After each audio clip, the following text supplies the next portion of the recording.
안녕하세요. 사연에 빠지다의 DJ 민영입니다. 오늘도 시작하기 전에 구독과 좋아요 버튼 눌러주시고요. 그럼 오늘의 사연도 바로 시작해볼게요. 안녕하세요. 매번 남들의 사연을 듣기만 하다가 처음으로 용기를 내어 제 이야기를 적어 보내봅니다. 글재주가 별로 없어 채널에 올라온 사연들처럼 재밌게 이야기를 풀어나갈 수 있을지 모르겠네요. 일평생 남들 이야기는 많이 들으며 살아왔어도 제 얘기를 남들에게 해본 적이 없거든요. 저는 몹시 가난한 집안에서 자랐습니다. 그냥 가난하다 말할 만한 수준이 아니고 정말 찢어지게 가난했어요. 저희 부모님께서는 젊은 시절 두 분 다 의료공장에서 일하셨고 그곳에서 눈이 맞아 결혼을 하셨다고 합니다. 어려운 형편이었지만 당시에는 두 분 다 젊으시고 열심히 일할 만한 체력이 있었기에 어떻게든 한 푼 두 푼 아끼며 삶을 이어나가셨다고 해요. 그러나 당연히 두 분이서 공장에서 일해 벌 수 있는 돈은 몹시 적은 금액이었고 형편은 나아질 기미가 보이지 않았다고 합니다. 게다가 두 분은 노쇠하신 할머니까지 모시며 살아야 했기에 더욱더 어려운 형편이었어요. 그런 힘든 환경 속에서도 어머니 아버지께서는 3남매를 낳아 기르셨고 저는 3남매 중에 장녀였습니다. 제가 어렸을 적 살던 집은 아주 낡고 오래된 구옥이었습니다. 아버지가 어렸을 적부터 살아오신 집이었기에 구옥 중에서도 몹시 오래된 편이었어요. 문 사이로 우풍이 들어오거나 쥐나 벌레가 방을 드나들 정도로 열악한 환경이었죠. 하지만 어린 시절에 저는 그런 집에 아무런 불만이 없었습니다. 제가 살던 집이 다른 사람들의 사는 집과는 다르다는 사실을 그때는 몰랐으니까요.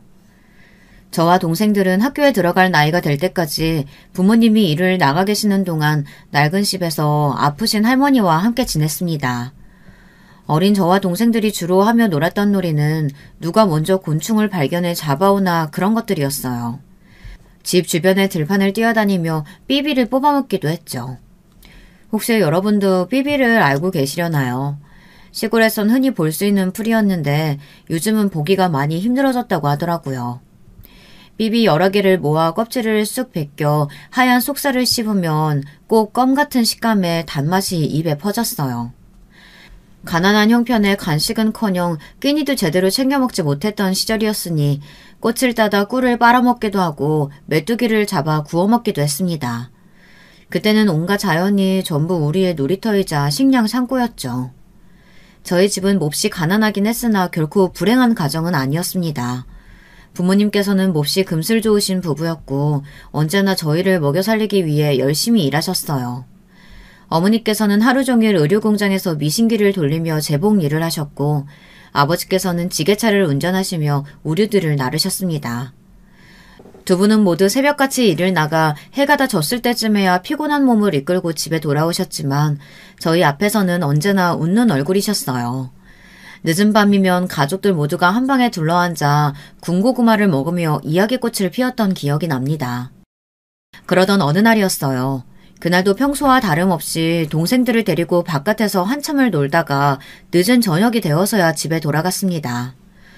말도 없이 늦게 들어왔다고 어머니께서 화를 내실까 걱정이었는데 웬일로 부모님께서는 두 분 다 아직 집에 돌아오시지 않았더라고요. 집에 계셔야 할 할머니께서도 보이지 않았습니다. 집은 텅텅 비어 있었고 인기척이 전혀 느껴지지 않았어요. 모두 어디로 가버린 것인지 알 수 없었지만 저는 일단 동생들을 데리고 방에 들어가 어른들을 기다렸습니다. 그러나 시간이 아무리 흘러도 그 누구도 집으로 돌아오지 않았어요.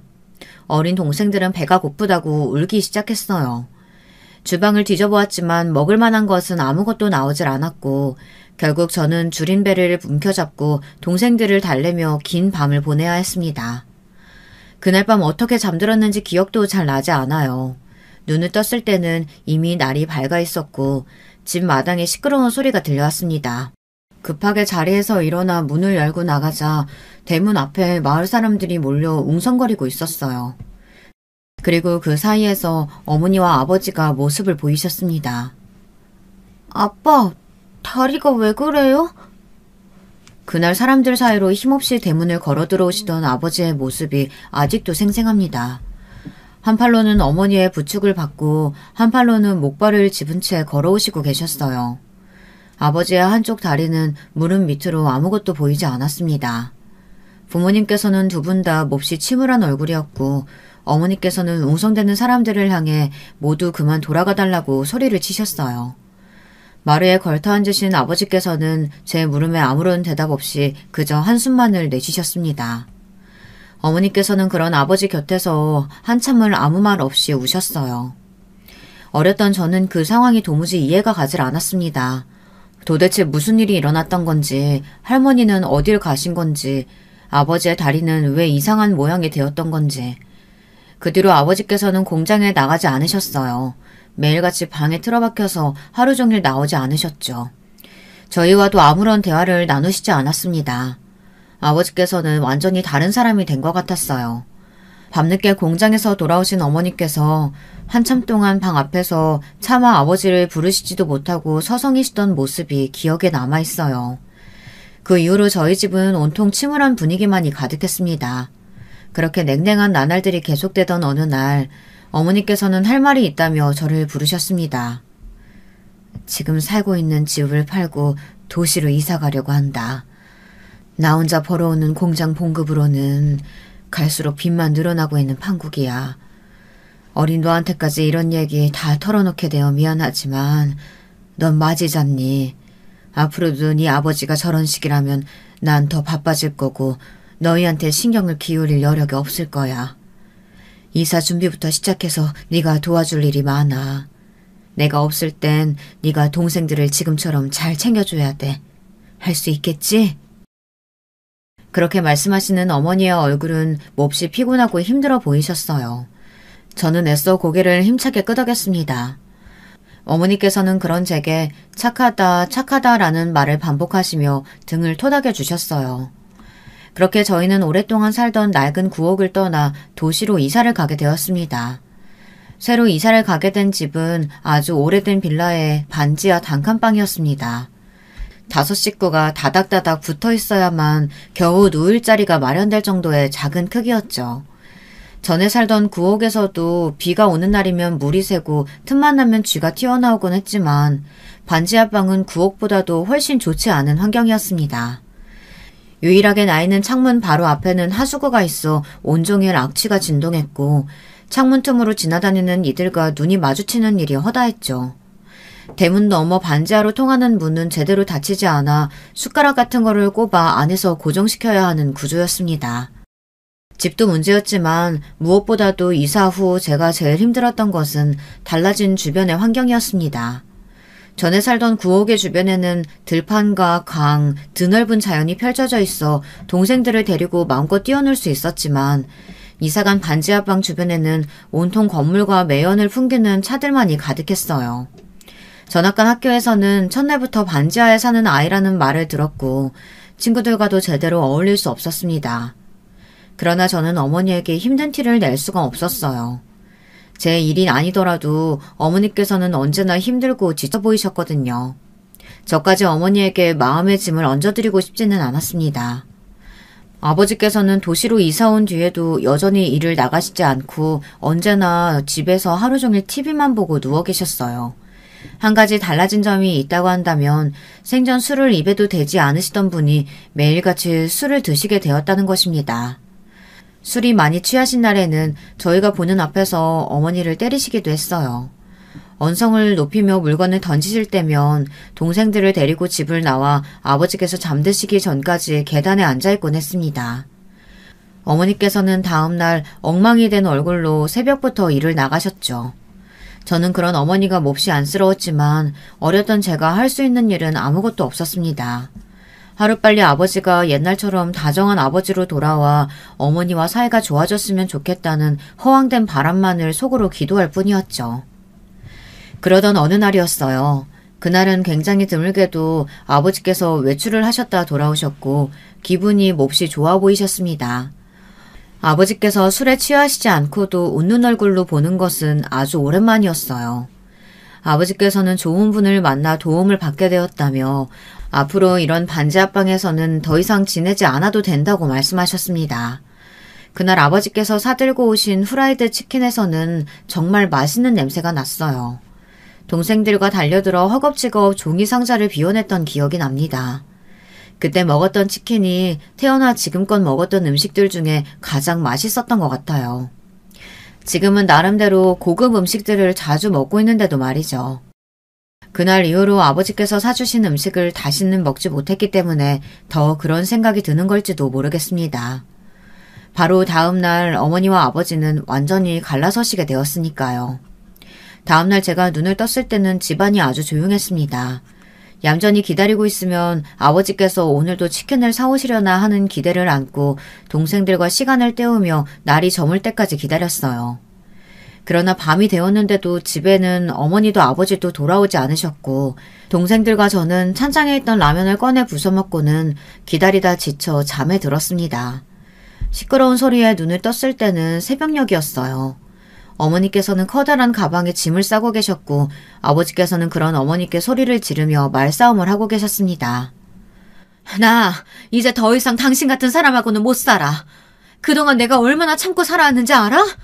당신 다리 그렇게 됐을 때도 난 당신 믿었어. 당신이 금방 극복하고 우리 가족 위해서 일어나 줄 거라고. 근데 당신 꼴을 좀 봐. 당신 그동안 어떻게 살았어? 내가 애들 먹여 살리기 위해서 밖에서 온갖 굳은 일 다 하면서 지낼 동안 당신은 집에서 도대체 뭘 하면서 살았냐고. 그 돈 매일같이 내 몸 갈아가며 모았던 돈이야. 애들 학교라도 제대로 보내주고 싶어서 한 푼 두 푼 어떻게든 꾸역꾸역 모은 돈이라고. 어떻게 그 돈을 그렇게 날려버려. 당신같이 한심한 인간을 도대체 누가 도와주겠어. 생각이라는 걸 조금이라도 해봤으면 당신 절대 그런 짓 못했을 거야. 내가 아니라 당신이 모았던 돈이었으면 그렇게 아무렇게나 남한테 줘버릴 생각은 못했을 거라고. 나 정말 참을 만큼 참았어. 애들 봐서라도 그동안 당신하고 살았던 정을 생각해서라도 버텼는데 도저히 이렇게는 못 살겠어. 당신하고 살면 평생 이렇게 시궁창 같은 인생밖에 못 살 거라고. 알아? 이거 놔! 솔직히 말해서 그 당시에는 어머니께서 하시는 말들이 제대로 이해가 되지 않았어요. 그저 어머니께서 아버지께 몹시 화가 나셨구나. 어머니와 아버지가 헤어지려고 하시는구나. 그 정도로만 상황을 파악할 수 있었죠. 나중에서야 들은 이야기지만 아버지께서는 사기를 당하셨다고 합니다. 그것도 어머니께서 저희를 위해 본인 먹는 것, 입는 것을 줄여가며 한 푼 두 푼 모아두었던 돈이라고 했어요. 사기꾼은 아버지께 좋은 사람인 척 접근해 괜찮은 기회가 있다, 투자를 한번 해봐라 제안했고 아버지께서는 그 사기꾼을 껌뻑 믿고 어머니께서 모아두신 돈을 모두 가져다 바쳤다고 합니다. 당연히 사기꾼은 돈을 받자마자 연락이 끊겼고 그대로 종적을 감춰버렸습니다. 그 사실을 알게 되신 어머니께서는 더 이상 아버지와 함께 살아갈 의지와 삶에 대한 희망을 모두 잃어버리셨고 더 이상은 못 참겠다며 짐을 싸서 집을 나가시려던 것이었죠. 저와 동생들은 엉엉 울며 어머니의 바지가랑이를 붙잡고 가지 말라고 떼를 썼어요. 하지만 어머니께서는 저희를 두고 그렇게 집을 나가버리셨습니다. 그 뒤로 며칠간 저는 학교도 나가지 않고 집에서 동생들을 돌봤어요. 어머니께서 집을 나가신 이후로 아버지께서도 한동안 집에 돌아오지 않으셨습니다. 집에는 저와 어린 동생들 뿐이었고 먹을 것이 없었어요. 동생들은 배고프다고 울며 저를 보챘고 저도 등가죽이 배에 달라붙기 직전이었습니다. 결국 저는 같은 빌라에 살고 계시던 집주인 아주머니를 찾아가 자초지종을 설명하고 먹을 것을 얻어왔습니다. 아주머니께서는 사정이 딱해서 도와주기는 하지만 지금도 월세가 많이 밀려있다며 이번 달 안에 월세를 내지 못하면 방을 빼고 나가야 한다고 말씀하셨습니다. 너희 부모님 혹시 너희 버리고 도망간 건 아니지?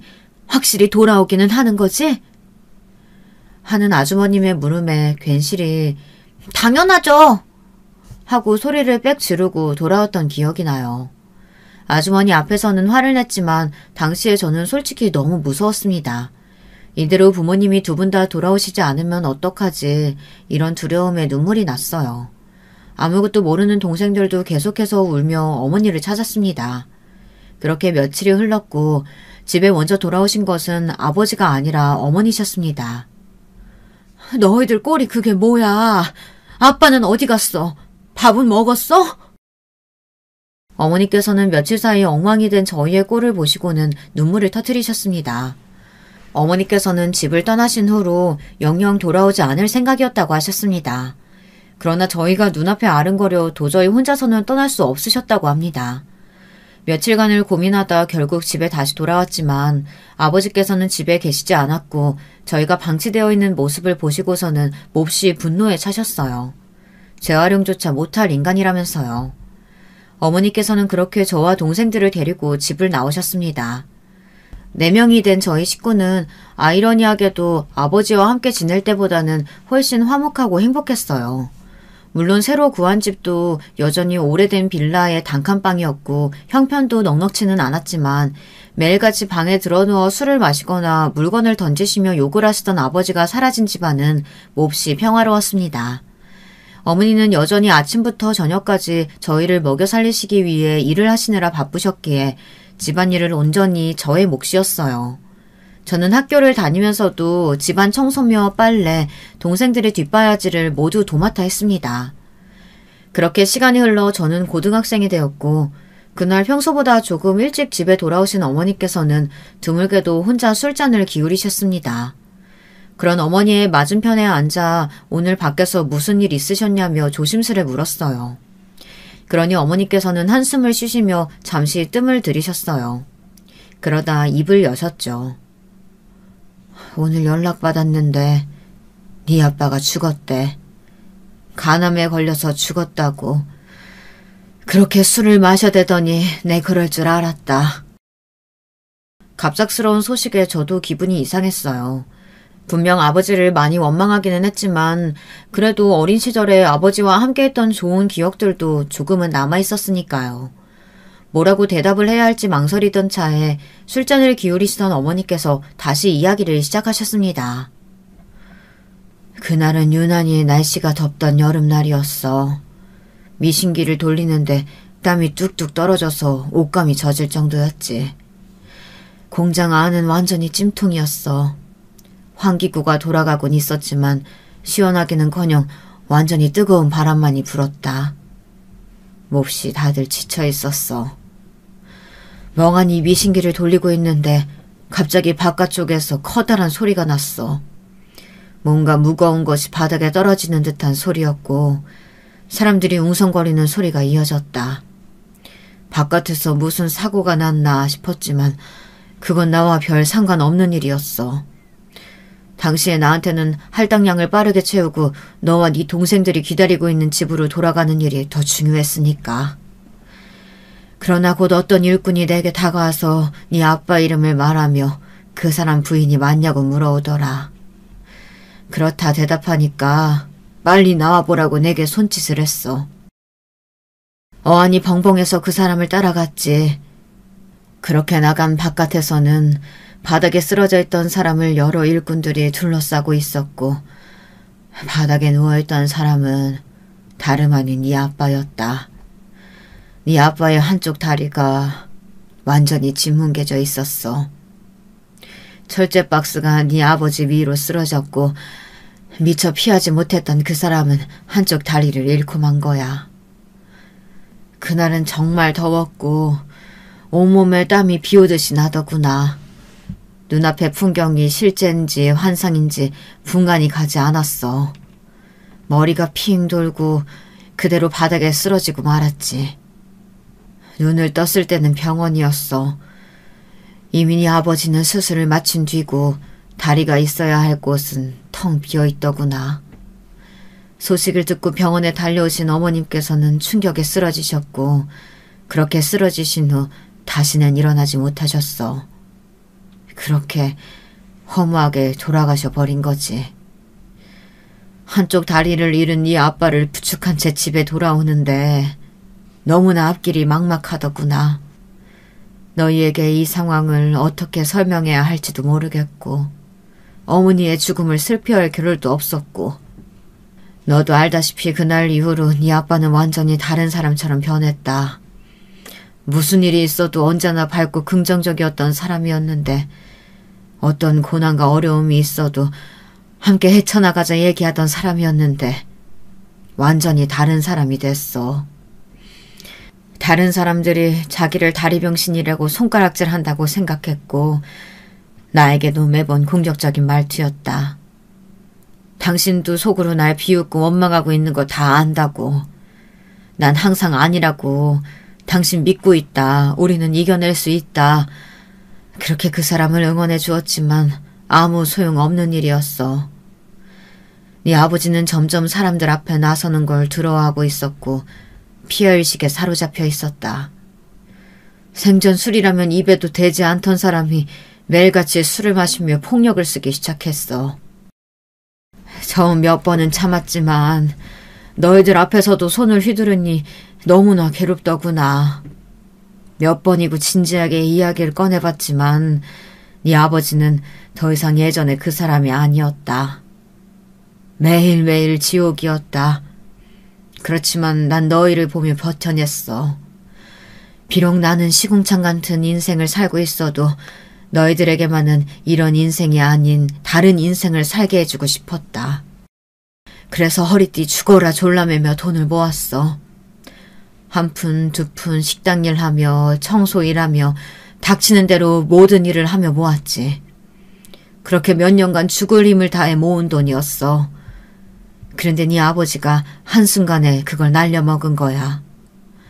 그 사기꾼은 투자를 하면 돈을 몇 배로 다시 돌려주겠다고 호언장담했고 네 아버지는 순진하게 또 그 말을 모두 믿고 통장을 가져다 바치고 보증까지 섰다.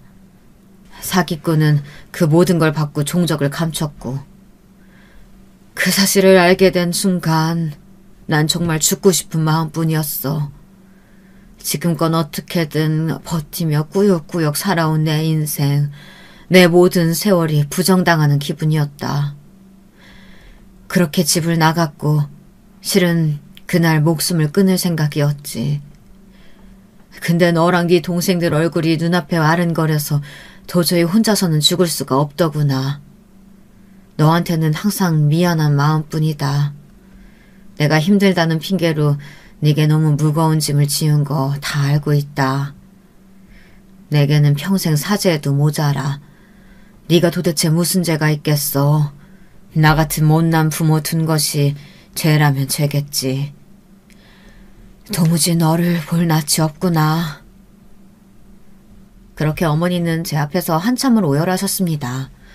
저도 그런 어머니의 말씀에 눈물이 왈칵 쏟아졌어요. 어머니께서는 제게 아무런 죄가 없다고 하셨지만 그러는 어머니께서는 무슨 죄가 있으셨겠어요.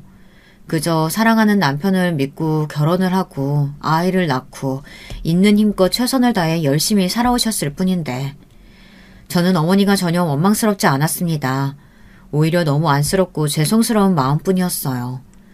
그리고 지금껏 어머니께서 조금이나마 마음의 짐을 덜실 수 있도록 더 열심히 어머니를 돕고 동생들 뒷바라지를 하며 살아왔습니다. 저는 비록 대학교에 진학하지 못했지만 동생들만은 많이 배우기를 바랬고 고등학교를 졸업한 후 낮에는 마트에서 계산원 일을, 밤에는 청소 일을 했어요. 몸은 몹시 고되고 힘들었지만 동생들이 좋은 대학에 진학하는 모습을 보며 너무나 행복했습니다. 당시의 제 삶은 언제나 저보다는 어머니 그리고 동생들이 먼저였어요. 저의 행복보다는 가족들의 행복이 우선이었고 저는 배고프더라도 동생들은 하나라도 더 먹이고 싶은 마음이었습니다. 어머니께서는 그런 저에게 언제나 미안한 마음을 가지고 계셨기에 동생들도 모두 대학에 진학했고 자기 앞가림은 스스로 할 수 있는 나이가 되었으니 이제는 너도 네 삶을 더 돌보라고 말씀하셨어요. 그러나 막상 저 스스로를 돌보려고 하니 뭐부터 시작해야 할지 잘 모르겠더라고요. 저는 지금껏 살아오며 여운이 즐거움이니 그런 것들을 즐겨본 적이 없었으니까요. 안녕하세요. 요즘 날씨가 참 덥죠. 뵌지는 꽤 오래됐는데 인사를 드리는 건 처음이네요. 그런 제 삶에 나타났던 즐거움은 다름 아닌 저희 남편이었습니다. 남편과 처음 만난 것은 제가 일하던 마트에서였어요. 남편은 마트에 식자재를 배달하던 트럭 기사였고 더운 날씨에 남편이 제게 음료수를 나눠주며 우연히 이야기를 나누게 되었습니다. 남편과 저는 비슷한 점이 참 많은 사람이었어요. 남편도 저처럼 아주 어려운 환경에서 자라온 사람이었고 어렸을 적부터 홀어머니를 모시고 살아왔다고 했습니다. 남편의 어머니께서는 아버지에 대한 이야기를 한 번도 해주신 적이 없었고 아버지께서 어떤 사람인지 왜 어머니 혼자 남편을 낳고 키우셨던 건지 아무것도 아는 것이 없다고 했어요. 남편 또한 저처럼 반지하방에서 자라면서 아픈 어머니를 부양하느라 공부는 꿈도 꿀 수 없었다고 합니다. 고등학교를 졸업하자마자 면허를 따서 운전기사 일을 시작했다고 했습니다. 어머니께서는 얼마 전 오래전부터 앓고 계시던 암으로 돌아가셨다고 해요. 그것마저도 저희 아버지와 똑같았습니다. 저는 공통점이 많은 남편과 점점 가까워지기 시작했고 결국 저희는 연인으로 발전하게 되었습니다. 남편은 저의 어려운 집안 사정과 제가 자라온 환경을 누구보다도 잘 이해해주는 사람이었어요. 저는 이 사람과 함께라면 남은 인생을 행복하게 살 수 있을 거라는 확신이 들었어요. 그렇게 저와 남편은 결혼을 하게 되었고 제 결혼 소식을 들은 가족들은 모두 기뻐했습니다. 물론 결혼을 했다고 해서 갑자기 형편이 좋아졌다거나 모든 일들이 술술 잘 풀리게 된 것은 아니었어요. 저와 남편은 여전히 단칸방에 살고 있었고 그리 부유하지도 않았지만 그래도 남편과 함께 보내는 일상은 너무나 행복했습니다. 주말마다 가까운 곳으로 나들이도 가고 가끔은 외식도 하고 함께 장도 보면서요. 그렇게 평화로운 나날들이 계속되던 어느 날이었어요. 여보, 사실 할 말이 있어. 사실 나 어제 우리 아버지 만나고 왔어. 지난 세월 동안 한 번도 먼저 남편과 시어머니를 찾은 적이 없으셨던 시아버지께서 갑작스레 남편에게 연락을 해오셨다고 했습니다. 갑작스러운 연락이 당황스럽기는 했지만 남편은 언제나 아버지에 대해 궁금해했었고 결국 시아버지를 만나러 다녀왔다고 했어요. 아버지께서 연락이 오셨다는 것만으로도 충분히 놀랄 일이었는데 더 놀라운 소식은 그것뿐만이 아니었습니다.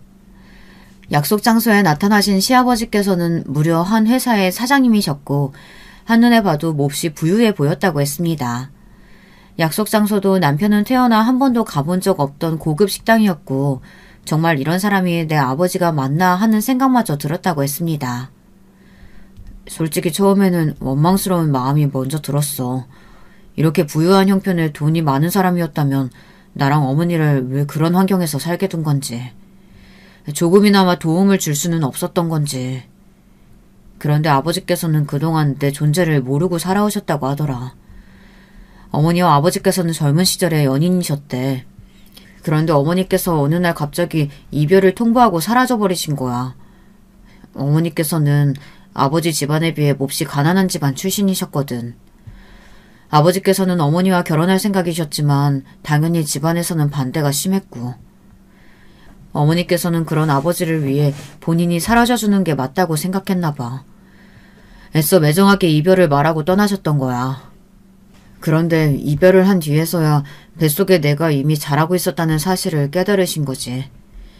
결국 어머니께서는 어려운 환경에서 날 혼자 키우셨고 아버지께서는 그 뒤로 사라진 어머니를 그리워하시다가 집에서 정해준 정혼자와 결혼하셨대. 시아버지께서는 정혼자였던 아내와 결혼해 아들도 낳고 오랫동안 함께 살아오기는 했지만 세월이 지난 지금까지도 여전히 남편의 어머니가 간간히 떠올랐고 몹시 그리우셨다고 합니다. 그렇게 시아버지께서는 계속해서 어머니의 소식을 쫓아오다가 어머니께 아들이 있었다는 사실을 알아내시게 되었고 수소문을 해 남편을 찾아왔던 것이었습니다. 시아버지께서는 늦었지만 지금이라도 아버지 노릇을 하고 싶다며 남편을 돕고 싶다 말씀하셨지만 남편은 도와주실 것 없다. 지금도 충분히 잘 살고 있다며 시아버지의 도움을 거절했습니다. 그러나 시아버지께서는 지금이 아니더라도 언젠가 도움이 필요하게 된다면 꼭 말해달라고 남편의 약속을 받아내셨다고 해요. 앞으로는 가족처럼 서로 왕래하며 지내고 싶다는 뜻을 내비치셨다고 합니다. 남편은 지금 가족이 있으시지 않느냐. 아버지께서는 몰라도 그 사람들은 저를 가족이라고 생각하지 않을 거라며 거절했지만 시아버지께서는 계속해서 간곡히 부탁을 해오셨다고 해요. 결국 끈질긴 설득에 남편은 고개를 끄덕였다고 합니다. 그렇게 남편과 저는 시아버지의 가족들과 만남을 가지게 되었어요. 시댁에서는 매달 한 번씩 가족들끼리 저녁 식사를 하는 문화가 있다고 해요. 시아버지께서는 그 식사 자리에 저희를 초대해 주셨고 저와 남편은 몹시 떨리는 마음으로 시댁을 찾았습니다.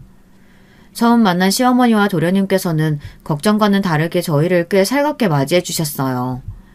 시어머니께서는 시아버지와 처음 결혼할 때부터 남편의 어머니에 대한 이야기를 알고 있었다며 이미 다 지난 일이고 악감정은 없다고 말씀하셨습니다. 한때는 내가 네 어머니 자리를 뺏었다는 생각도 했었지. 애초에 이 양반과 결혼한 것도 집안에서 정해준 혼사였으니 나도 나 싫다는 남자가 그리 반갑지는 않았다. 지금 와서야 다 지난 일들이니 아무 상관없긴 하다만 이렇게 장성한 아들이 있다는 얘기 들었을 때는 조금 놀랍긴 하더구나. 우리 아들이 어렸을 때부터 형 갖고 싶다고 졸라대곤 했거든. 뭐 이제라도 이렇게 만나게 돼서 다행이라고 해야 할지. 시어머니의 장난스러운 말씀에 저와 남편도 금세 긴장이 풀렸어요. 식사 자리는 나름 화기애애하게 진행되는 듯 했어요. 그러나 한 가지 문제가 있었습니다. 바로 동서였어요. 동서는 시어머니와 도련님과는 다르게 저희를 그닥 반기지 않는 눈치였습니다. 반기지 않았다는 표현은 너무 얌전한 표현인 것 같아요.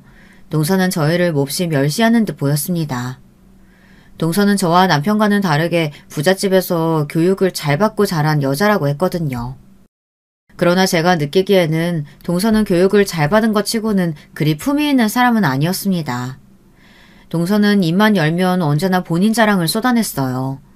미국에 있는 본인의 친정집이 100억대 부자라는 등 자기는 이런 별거 아닌 집안에 시집올 사람이 아니었다는 등 이런 인간들하고 같이 밥을 먹어야 한다니 도대체 어디까지 집안 격을 떨어뜨리려고 하시는 거냐 비아냥대기 일쑤였고요. 그럴 때마다 매번 시아버지께서는 호통을 치셨지만 동서의 입은 멈출 줄을 몰랐습니다. 다른 시댁 식구들을 생각해서 웬만하면 참아보려고 했지만 한 달에 한 번 갖는 만남조차도 동서 때문에 몹시 고역이었어요. 결국 저희는 더 이상 저녁 식사에 참여할 수 없을 것 같다는 뜻을 시아버지께 전했습니다. 시아버지께서는 몹시 아쉬우신 눈치였어요. 하지만 자리가 불편하다는 남편의 말에 더 이상의 강요를 하시지는 않았습니다. 그렇게 시댁과의 저녁 식사는 중단되었지만 시아버지와는 여전히 교류를 하며 일상을 보내던 중이었습니다. 얼마 후에 우리 가족 행사가 있다. 이런 자리 부담스러워하는 거 알고 있지만 이번에는 꼭 참여를 해줬으면 좋겠구나. 행사에 친인척들과 지인들이 많이 올 거야. 그 사람들한테 너와 며느리를 소개시켜주고 싶구나. 시아버지께서는 얼마 후에 가족 행사가 있다며 저와 남편이 그 행사에 참여하기를 원하셨어요. 그 행사는 다름 아닌 동서 아들의 돌잔치였습니다.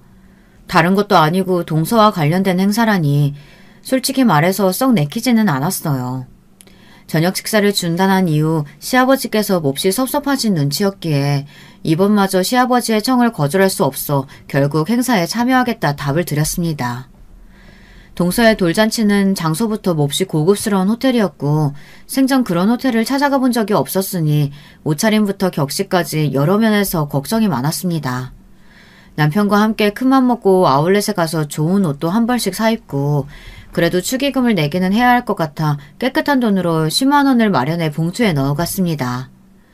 본인 입으로 100억대 부자라는 동서의 눈에 10만 원이 어디 돈처럼 보이기나 하겠냐마는 저희 형편으로는 나름대로 신경을 쓴 수준이었어요. 그렇게 시간이 흘러 동서 아들의 돌잔치 날이 되었고 저와 남편은 떨리는 마음으로 호텔을 향했습니다. 돌잔치장 입구 앞은 누가 봐도 비싸고 좋은 옷을 입은 사람들로 가득했고 저와 남편은 낙동강 오리알처럼 그 사람들 사이에 어색하게 서 있었습니다. 축의금을 받는 것처럼 보이는 곳이 있길래 조심스레 다가가 봉투를 내밀며 액수를 적으려는데 저희 말고 다른 사람들은 모두 입이 떡 벌어지는 액수를 냈더라고요. 무슨 아이 돌잔치에 그렇게까지 많은 돈을 쓰는지 저와는 너무 다른 세계같이 느껴졌습니다. 차마 10만 원이 들어있는 봉투를 내밀 수 없어 그 앞에서 쭈뼛쭈뼛 망설이던 차였어요.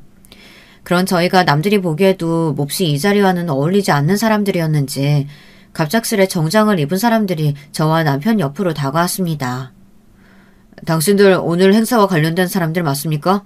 초대장 있어요? 네? 초대장이요? 그런 거 없는데. 저희 오늘 행사하는 사람들 가족이에요. 아이 아빠가 이 사람 동생이거든요. 동서. 난처한 상황에 처해 있던 차에 마침 아이를 품에 안고 손님을 맞이하던 동서와 눈이 마주쳤어요. 그때만큼 동서가 반갑게 느껴졌던 적이 없었죠. 그러나 당연히 다가와서 도움을 주리라고 생각했던 동서는 마치 저희를 처음 보는 사람인 양 인상을 찌푸리고 고개를 돌렸어요. 아무 일도 없었다는 듯 다른 손님들을 맞이했습니다. 누가 이런 잡상인들 함부로 들였어? 당장 쫓아내! 경원들은 그런 동서의 태도에 저와 남편의 양팔을 잡고 당장이라도 행사장 밖으로 저희를 쫓아낼 기세였어요. 그런 게 아니라 정말 가족이 맞다고 소리를 쳤지만 아무도 들어주질 않았습니다. 너무나 억울하고 부끄러워서 눈물이 날 것 같았어요. 지금 내 며느리한테 뭐 하는 짓인가? 당장 내려놓지 못해? 갑작스러운 시아버지의 호통에 저희를 끌고 가려던 경호원들은 모두 놀라 손을 내려놓았습니다. 큰 소리에 행사장 안에 있던 모두가 저희를 주목하고 있었어요. 시아버지께서는 몹시 무서운 표정으로 성큼성큼 저희 앞으로 다가오시더니 아이를 안고 있던 동서의 뺨을 거세게 올려치셨습니다. 짝 하는 큰 소리가 호텔 로비에 울렸고 돌잔치에 찾아온 손님들은 모두가 깜짝 놀라 입을 틀어막았습니다. 그동안 네가 오만방자하게 구는 걸 전부 참고 넘어갔지만 더 이상은 안 되겠다. 어디서 이 많은 사람들 앞에서 내 아들 부부를 잡상인 취급을 해? 네가 뭐가 그리 잘났다고 이리 의면수심 구는 거냐? 아버님, 지금 뭐 하시는 거예요? 제가 저 사람들에 비하면 잘났죠. 저런 못 빼어먹은 집 사람들하고 저를 어떻게 비교하세요? 미국에 계시는 저희 부모님께서 제가 뺨 맞은 걸 아시면 가만히 있지 않으실걸요. 너라는 애는 아주 입만 열면 거짓말이구나. 내가 그동안 정말 몰라서 네 거짓말 눈 감아준 줄 알아? 네? 아버님, 그게 무슨 말씀이세요? 저희 부모님은 미국에... 미국은 무슨! 시끄럽다! 이 많은 사람들 앞에서 더 망신당하고 싶지 않으면 당장 둘한테 제대로 사과해라. 시아버지의 말에 기세등등했던 동서의 얼굴이 새파랗게 질리더라고요. 주변에 모두가 저희들을 바라보고 있었고 동서는 입술을 꾹 깨물고는 저희 앞에 다가와 고개를 숙였습니다. 형님, 죄송합니다. 제가 잠시 사람을 헷갈렸던 것 같아요.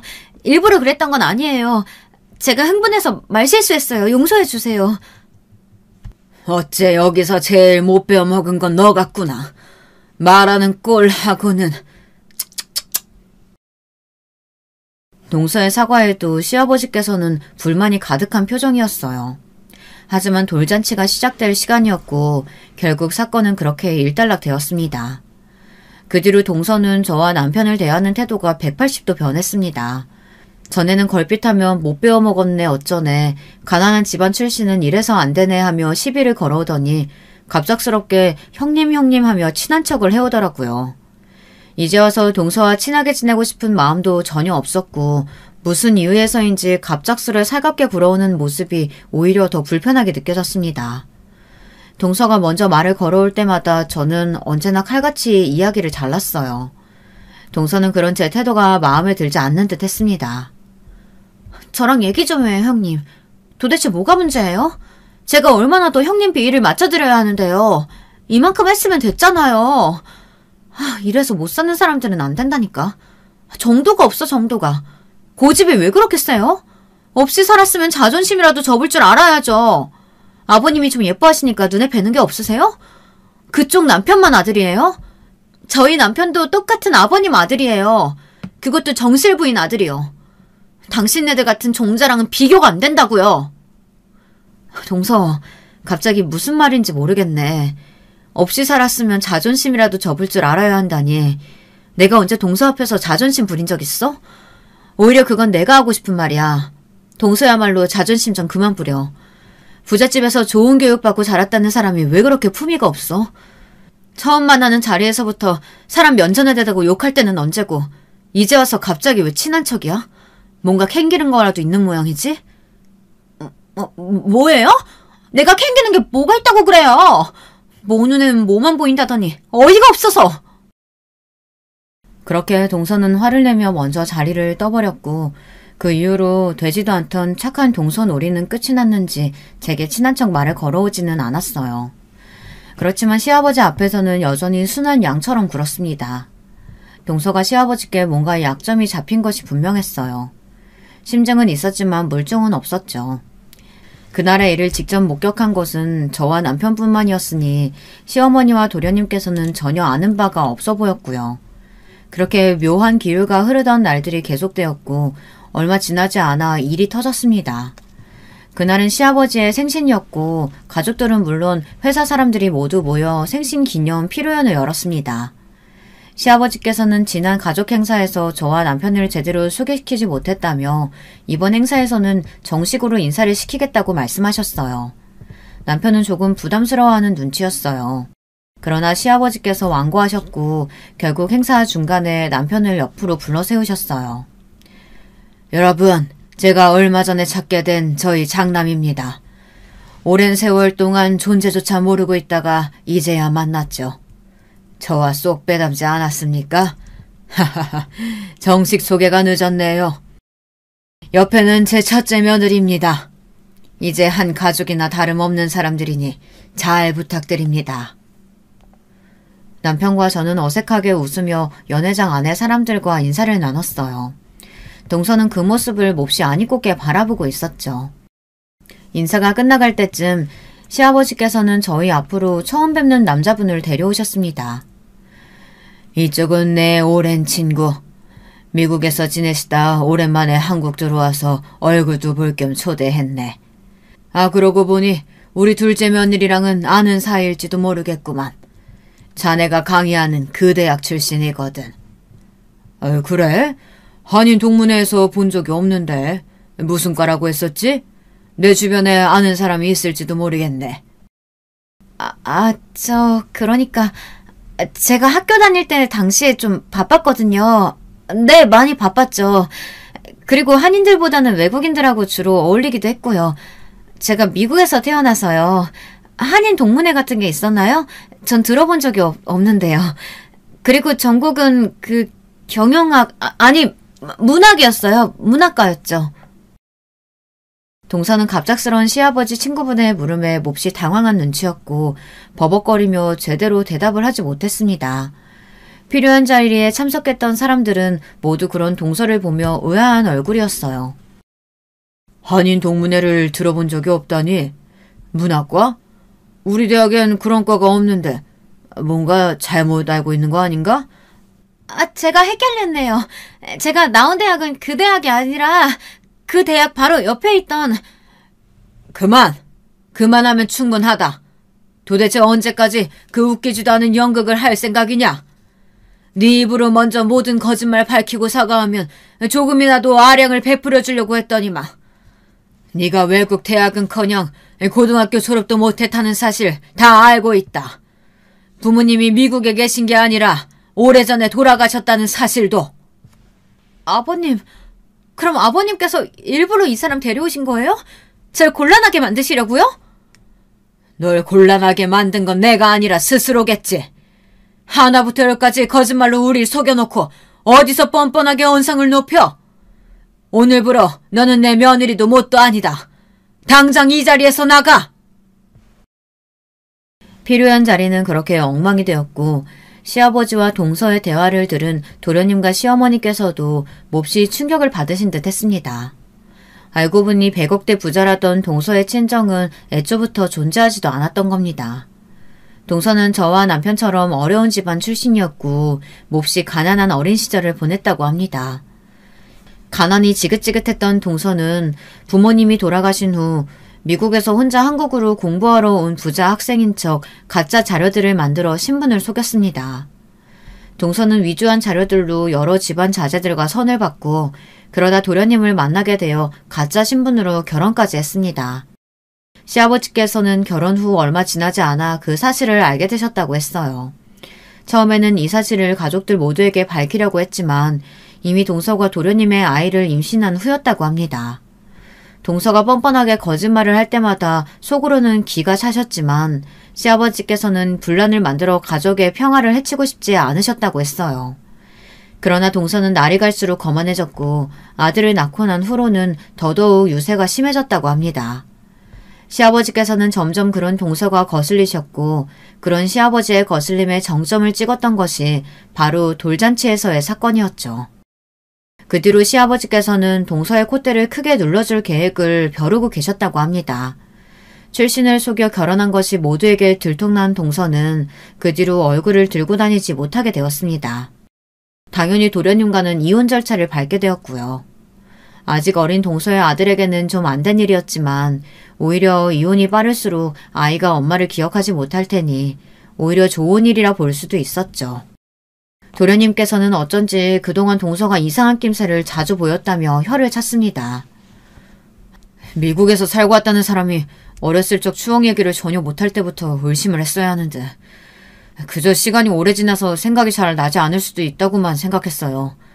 돌이켜보면 이상한 점이 많았었는데 왜 한 번도 깊게 알아볼 생각을 하지 않았는지. 동서는 친정이 몹시 부자라고 큰소리를 쳐놓고 혼수조차 제대로 해오지 않았었고 해외 자금이라 처리하는 데 시간이 많이 걸린다면서 돈에 관련된 이야기가 나오면 차일피일 미루기만 했었다고 합니다.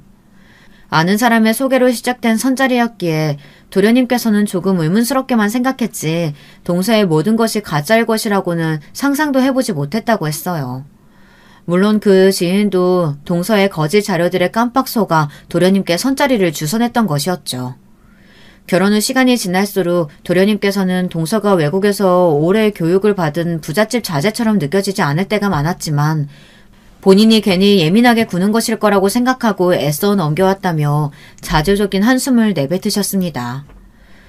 혼인소송 결과 동서는 뻔뻔하게도 억울함을 호소했지만 본인의 신분과 여러 자료들을 위조한 점이 사기 결혼으로 인정되었습니다. 결국 동서는 친권과 양육권을 모두 도련님에게 뺏기었고 엄청난 위자료를 물게 되었죠. 게다가 공문서를 위조한 죄로 형사처벌을 받게 되었다고 하더라고요.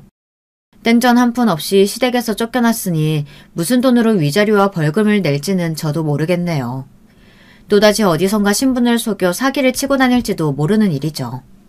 아마 전과자가 된 지금 거의 불가능한 일이겠지만요. 저와 남편은 얼마 전 결국 시댁 근처의 아파트로 이사를 오게 되었습니다. 계속해서 거절했지만 시아버지께서는 몹시 완고하셨어요. 이건 저희를 위해서 선물로 주시는 것이 아니라 본인을 위해서 하시는 일이라면서 조금이라도 시댁에서 가까운 곳에서 지내야 얼굴을 더 자주 볼 수 있지 않겠냐며 군마을 말고 들어가 살라는 말씀에 결국 백기를 들게 되었죠. 시아버지께서는 저와 남편의 아파트뿐만 아니라 저희 어머니께서 지내실 집도 마련해 주셨습니다. 한사코 거절했지만 저희 어머니께서 혼자 지내고 계신다는 사실을 알게 되신 후로 신경이 많이 쓰이셨던 모양이더라고요. 돌아가신 남편의 어머니가 생각나 마음이 무거우시다면서요. 동생들 이야기를 듣고 동생들에게까지 도움을 주신다는 걸 한사코 말리느라 혼났네요. 요즘도 여전히 시댁 식구들은 온 가족이 모여 함께 한 달에 한 번씩 저녁 식사를 합니다. 식사 시간마다 매번 재수없게 굴던 동서가 사라졌으니 저녁 식사가 즐겁지 않을 이유가 없었죠. 시아버지 덕에 생전 먹어보지 못했던 고급스러운 음식을 먹느라 요즘 입이 아주 호강하고 있습니다. 제가 살아온 이야기를 이렇게 길게 누군가에게 털어놓는 것은 남편을 제외하고는 처음이네요. 여러분들께서 재밌게 들어주셨을진 모르겠어요. 제가 글재주가 별로 없어서요. 어렸을 적에는 참 세상이 어렵고 힘들고 나에게만 가혹하다고 생각했었는데 요즘은 너무나 행복한 나날들이 이어지고 있습니다. 동생들도 모두 제 갈 길을 찾아 잘 살고 있고 어머니께서도 몹시 정정하시고요. 이 모든 게 전부 저희 남편을 만난 덕에 일어난 일인 것 같아요. 사람에게는 무엇보다도 함께 곁을 지켜주는 사람이 가장 중요하다는 것을 느끼는 요즘입니다. 여러분의 곁에도 저처럼 좋은 사람들만이 가득하기를, 그리고 언제나 평안하고 행복한 삶이 되시기를 바랄게요. 감사합니다. 여러분, 두 번째 사연 시작하기 전에 좋아요, 구독 꼭 눌러주실 거죠? 그럼 두 번째 사연 바로 시작합니다. 안녕하세요. 저는 서울에서 두 딸과 남편과 행복하게 사는 40대 여자입니다. 얼마 전에 저한테 인생 최고의 사건이 일어났어요. 도저히 혼자만 알고 있기엔 아까워서 제보하게 됐습니다. 저는 제가 이런 경험이 생길 줄은 전혀 기대도 하지 않고 살았는데 동서가 저를 이렇게 만들어줬어요. 동서는 제가 태어나서 만난 사람 중에 제일 특이한 사람이거든요. 여러분도 제 사연 한번 들어보시고 동서에 관해 판단해 주시길 바랍니다. 제 사연을 말하려면 가장 먼저 제 배경에 대해 말하고 넘어가야 이해가 쉬워서 짚고 넘어가자면 저는 지극히 평범한 가정에서 태어났어요. 충분하게 여유로운 집안도 아니고 그렇다고 가난해서 밥을 굶는 집도 아니고 진짜 말 그대로 평범한 집안에서 자랐습니다. 공무원이었던 아버지와 집에서 살림하셨던 어머니, 그리고 저와 남동생 2명까지 그렇게 우리 5가족은 적당히 화목하고 적당히 서로 싸우면서 자랐어요. 남동생들이 저와 나이가 그렇게 터울이 많지 않아 어린 시절을 생각하면 셋이 놀이터에서 하도 놀아서 온몸이 흙으로 덮였던 기억이 납니다. 여자 형제가 없어서 다소 과격했던 저는 하필 나이도 첫째라 동생들을 통솔해야 해서 성격이 어렸을 때부터 장난 아니었대요. 제 기억 속에는 없는데 엄마 말로는 동생들을 괴롭히면 제가 집에서 누워있다가도 일어나서 직접 괴롭힌 아이들을 찾아가서 응징해줬다고 하더라고요. 그 덕분인지 남동생들과는 지금까지도 그렇게 막 사이가 나쁘진 않습니다. 셋이 싸우기도 많이 싸우고 잘 맞을 때는 최고의 친구로 학창시절을 보냈어요. 아버지는 무뚝뚝하셨는데 그래도 우리 가족에겐 나름 다정한 면이 있으셨습니다. 특히 제가 혼자 여자라고 남동생들 몰래 용돈을 더 주시기도 하고 큰딸이 최고라고 저를 많이 예뻐하셨어요. 무뚝뚝한 성격에 말이 많진 않아도 우리를 사랑하는 마음 하나는 최고였습니다. 그렇게 속을 알 수 없는 아버지와 달리 어머니는 3명의 자식들을 한마디로 조용히 시키시는 분이셨어요. 흔히 말하는 대장부 같은 어머니는 어디 가서 당하고 살지 않던 분이었는데 덕분에 남동생들과 저는 사춘기도 조용히 넘어갈 정도였습니다. 그래서 제가 성인이 되기 전의 기억은 그냥 진짜 평범한 대한민국의 일반적인 가정이었어요. 영화에 나오는 것처럼 유난스럽게 화목하진 않아도 적어도 콩가루 집안이거나 불행이 집에 크게 찾아오거나 그러지도 않았습니다. 친척들 간의 문제도 전혀 없었는데 양가 어른들 특징이 다들 조용하시고 문제를 만들기 싫어하는 분들이라 친척 갈등도 없이 지나갔어요. 그러다 제 인생이 바뀌는 계기가 있었는데 정확히 말하자면 제 인생이 아니고 우리 가족 전체의 인생이 바뀐 계기가 있었습니다. 우리는 지방에 있는 광역시에서 살고 있었는데 어머니가 부동산에 굉장히 관심이 많으셨거든요. 상당히 사교적이고 활발한 성격의 어머니는 모임이 유독 많으셔서 우리 3남매의 친구들 모임도 있었고 같은 지역 엄마들과의 모임과 아버지 회사의 아내들 모임 등 사회활동이 아주 많으셨습니다.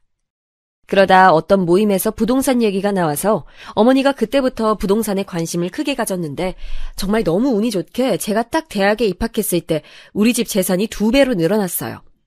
엄마가 투자한 게 적절한 시기에 빛을 받고 덕분에 우리 3남매는 대학을 가서 등록금 걱정을 전혀 하지 않아도 됐습니다. 그리고 몇 년이 지나자 등록금 걱정뿐만이 아니고 용돈 걱정도 하지 않아도 될 정도로 어머니의 선구안은 빛을 발하게 됐어요. 어머니가 부동산으로 성공하자 아버지도 어머니를 전적으로 의지해서 2분이 전문적으로 땅을 보러 다니시더니 우리 집은 금세 남들보다 더 많이 여유롭게 살 수 있게 됐죠. 어머니는 아파트 명의는 거짓말을 하지 않는다고 대학생인 저에게 명의 이전을 시켜주어 저는 졸업도 하기 전에 아파트가 생기기도 했어요. 덕분에 해외여행도 많이 다니고 생활비 걱정 없이 대학 생활을 보내서 아주 감사한 마음을 가졌습니다. 확실히 집에 여유가 생기니 가족들 사이도 더욱 좋아져 우리 5은 여행도 자주 다니고 돈독해졌어요. 그러다 제가 딱 졸업하기 직전에 엄마는 사업을 하나 시작하셨습니다. 워낙 꾸미는 걸 좋아하고 잘하는 엄마는 화장품 사업을 하고 싶다고 진지하게 여기저기 상담을 다녔어요. 본인이 번 돈으로 사업을 한다니까 당연히 응원하면서도 한편으론 걱정되어 아버지와 저도 주변에 많이 물어보면서 정보를 얻었습니다. 아예 몰아도 있던 회사를 인수하는 것이 아니고 엄마는 처음부터 자신의 회사를 만들고 싶어 하셔서 옆에서 제가 도울 수 있는 것들은 다 도와줬어요. 그러면서 자연스럽게 졸업하고 회사에 나가 일을 많이 도와줬는데 사업도 다 운이라고 하잖아요.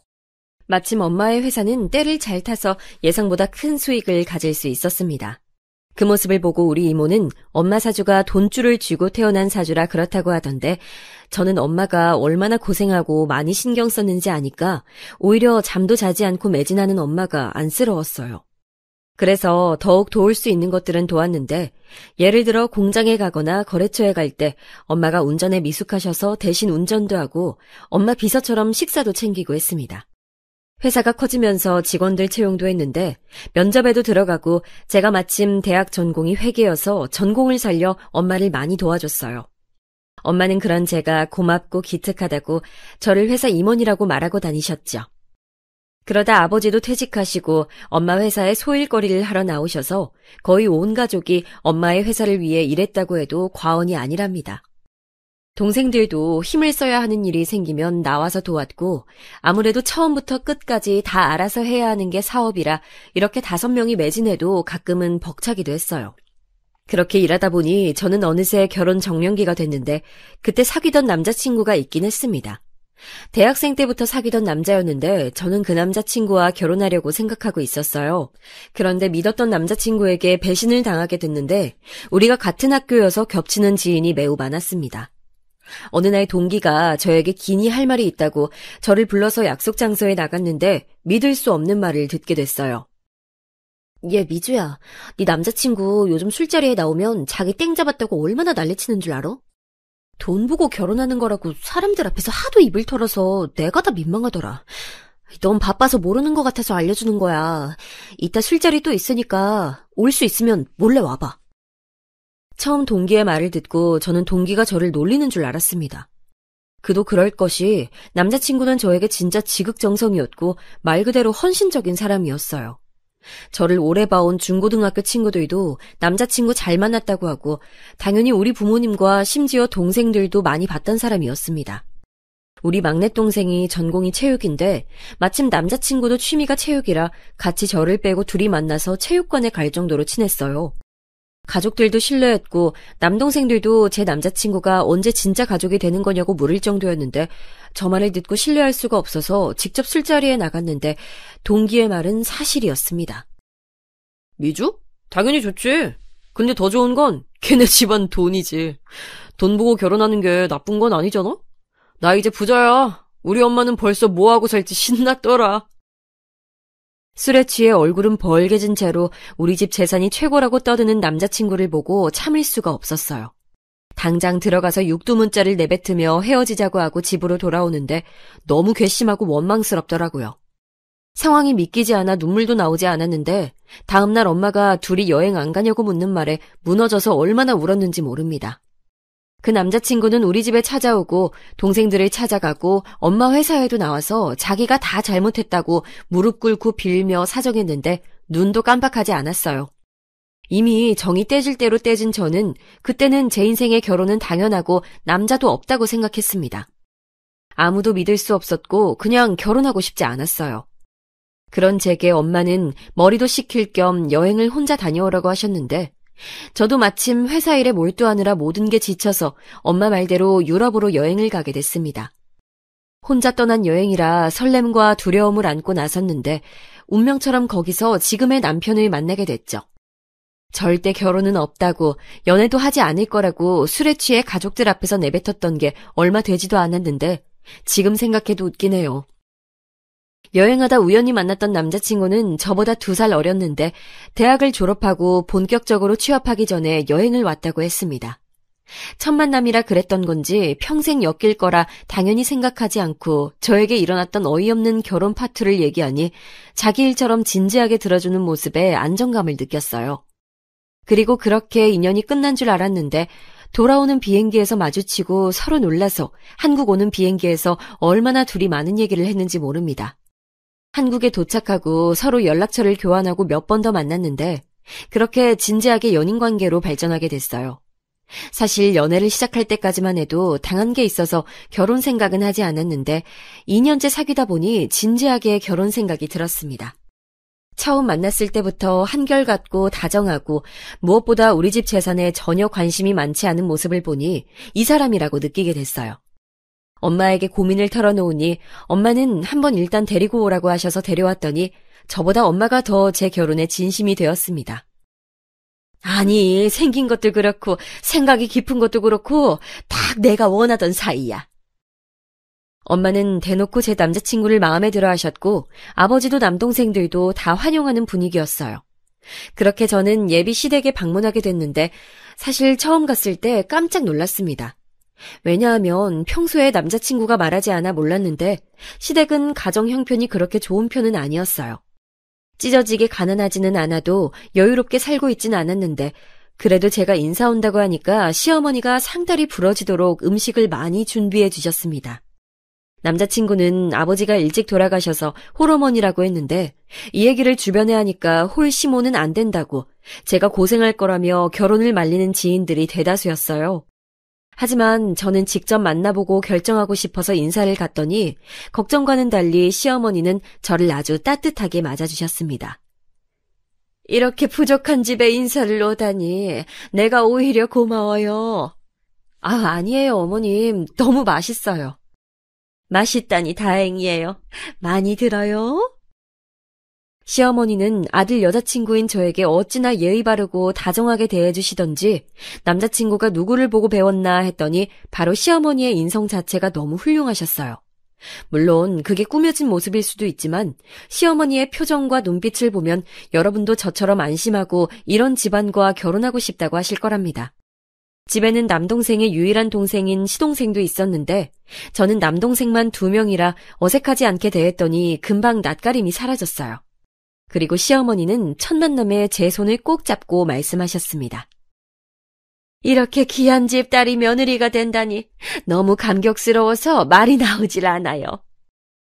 시어머니는 그때 우리 집이 회사를 운영하고 있고 돈 걱정 없이 살고 있다는 소식은 전혀 모르고 계셨어요. 제가 남자친구에게도 자세히 말하지 않아 우리 집이 경제적으로 여유롭다는 것을 시댁은 몰랐는데 시어머니가 저를 너무 따뜻하게 대해주시니 몸둘 바를 모르겠더라고요. 그리고 바로 집에 가서 이 얘기를 했더니 저보다 엄마가 더 감격해서 바로 결혼을 재빠르게 추진하셨습니다. 제 명의로 된 집이 있다고 남자친구에게 얘기하니 2 눈을 동그랗게 뜨고 놀라더라고요. 본인은 은행 가서 대출 받을 생각에 이미 서류도 다 준비했다고 하며 서류 뭉치를 보여주는데 그 모습이 귀엽고 웃겼습니다. 그래서 진짜 남편은 결혼식에 대한 비용만 내고 모든 것을 우리 집에서 다 준비했어요. 상견례 자리에서도 서로 자식들을 칭찬하고 웃느라 분위기가 매우 좋았는데 평소에 말이 많지 않은 아버지도 환하게 웃을 정도였습니다. 상대적으로 돈이 많은 우리가 모든 비용을 내겠다고 했는데 시어머니는 본인 자식들 결혼에 쓰려고 돈을 모았다고 꼭 돈을 내고 싶어 하셔서 결혼식장 비용만 내게 했어요. 그리고 빠르게 결혼식을 올리고 신혼생활을 시작했는데 이보다 더 행복할 수가 없었습니다. 다정하고 착한 남편과 제가 집에 가면 물 한 방울도 묻히게 하지 않으려고 애쓰는 시어머니 덕분에 저는 시집살이의 시자도 모르고 살았어요. 딱 한 가지 걱정이 있었다면 바로 아기 문제였습니다. 어렸을 때부터 아이 엄마가 되는 것에 대해 관심이 많고 또 반드시 아이를 가지고 싶었던 저는 임신 계획을 결혼 전부터 남편과 많이 말했어요. 그런데 생각보다 아이가 빠르게 찾아오지 않아 얼마나 걱정했는지 모릅니다. 심지어 저보다 1년이나 더 늦게 결혼한 친구가 먼저 아이를 가지는 것을 보고 차마 축하도 하지 못해서 혼자 울기도 많이 울었어요. 평생을 평범하게 살아와서 아이도 당연히 다른 사람들처럼 쉽게 가지겠지 생각했는데 그러지 않았죠. 둘째가 제가 결혼하고 1년 뒤쯤 결혼했는데 심지어 올케가 혼전 임신으로 결혼해서 제 자식보다 조카가 먼저 태어났는데 당연히 축하하면서도 한편으론 씁쓸한 마음이 가득했습니다. 병원에 가서 검사를 해봐도 보통 이런 경우 남편이나 아내 쪽에 문제가 있다던데 우리 부부는 특이하게 딱히 둘의 몸에 이상이 있지도 않았어요. 심지어 의사 선생님이 아직 부부 나이가 젊으니까 바로 시험관에 들어가지 말고 자연임신을 시도하자고 하셨을 정도로 멀쩡했으나 아이는 쉽게 오지 않았습니다. 오죽하면 제 조카인데도 보면 씁쓸하고 조카를 본 날은 매번 집에서 우니까 나중엔 일부러 가지 않기도 했어요. 회사에 가면 엄마가 조카 얘기를 하니까 출근도 더디게 하고 가족들과 연락도 뜸해졌습니다. 남편과 시어머니는 사람마다 다 때가 있다고 오히려 정신을 다른 쪽으로 돌리면 아이가 찾아올 거라고 너무 상심하지 말라고 했는데 머리로는 그렇게 생각해도 자꾸 눈물이 나오고 기분이 우울해지는 것은 쉽게 막을 수가 없었어요. 남편과 일부러 활동적인 일을 하려고 등산도 다니고 캠핑도 다니고 시어머니를 모시고 여행도 많이 다니면서 최대한 아이 생각을 머릿속으로 하지 않으려고 했는데 여행 가서도 자동으로 제 눈이 아이들을 향하는 것을 보고 시어머니가 안쓰럽다고 눈물을 보이기도 하셨죠. 결국 저는 남편과 의학의 도움을 받아 아이를 가지려고 했는데 진짜 운명처럼 딱 결정하고 시술하기 전에 자연적으로 아이가 생겼습니다. 믿기지 않아 남편하고 의사 선생님에게 10번도 넘게 물어봤더니 우리 부부가 워낙 오래 다녀서 사정을 알고 계시던 선생님께서 너무 축하한다고 재차 확인해 주셨어요. 진짜 온몸에 소름이 돋고 기뻐서 눈물을 흘린다는 게 어떤 일인지 알게 되는 순간이었습니다. 매번 상상 속에서만 상상하던 일이 현실로 일어나니 볼을 계속 꼬집고 남편과 저는 서로에게 진짜냐고 물으며 얼떨떨했어요. 오죽하면 그날 운전해서 병원에 갔었는데 둘 다 심장이 너무 뛰어서 대리기사를 불러 집에 갈 정도였습니다.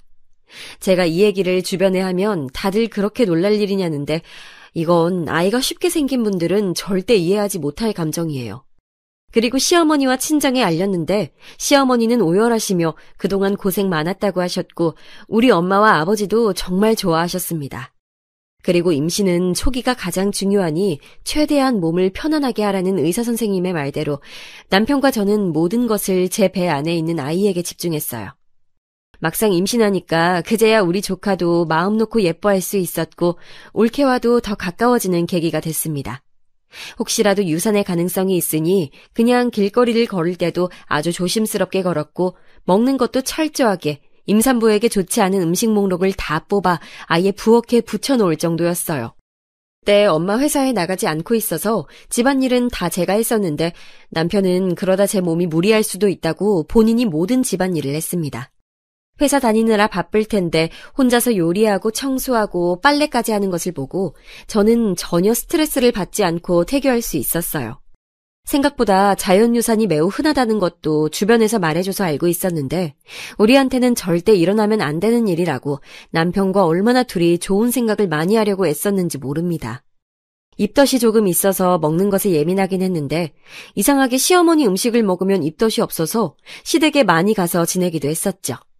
시어머니는 제가 갈 때마다 잔치상처럼 밥을 차려주셨는데 너무 감사해서 용돈을 드려도 절대 받지 않으셨습니다. 본인의 즐거움을 뺏지 말라고 하시면서 우리 아이에게 투자하라고 용돈을 받지 않으니 남편과 저는 오히려 난감했어요. 시어머니는 검소하시고 사치를 모르는 분이셨는데 그 점은 남편이 똑 닮았습니다. 저도 평소에 사치를 부리거나 허영심이 가득한 편은 아니었는데 이미 있는 것에 감사하며 사는 남편을 만나고 많이 바뀌었어요. 특히 아이를 가지는 과정에서 내려놓는 법에 대해 알게 됐습니다. 친구들은 저에게 그렇게 형편이 좋으면서 하고 다니는 것은 검소하게 하고 다닌다고 놀라워했는데 저는 이미 심적으로 안정된 생활을 하고 있으니 꾸미는 것에 무뎌졌어요. 아무튼 그렇게 입덧을 제외하면 큰 문제가 없이 아주 건강하게 출산까지 할 수 있었어요. 제가 고집해서 자연분만으로 낳았는데 시어머니와 남편은 제 몸이 걱정된다고 제왕절개를 권했지만 아이를 생각하면 자연분만이 좋을 것 같아 일부러 자연분만을 선택했고 후회는 없습니다. 너무나도 다행히 아이는 긴 진통이 아니어서 생각보다 빠르게 출산했어요.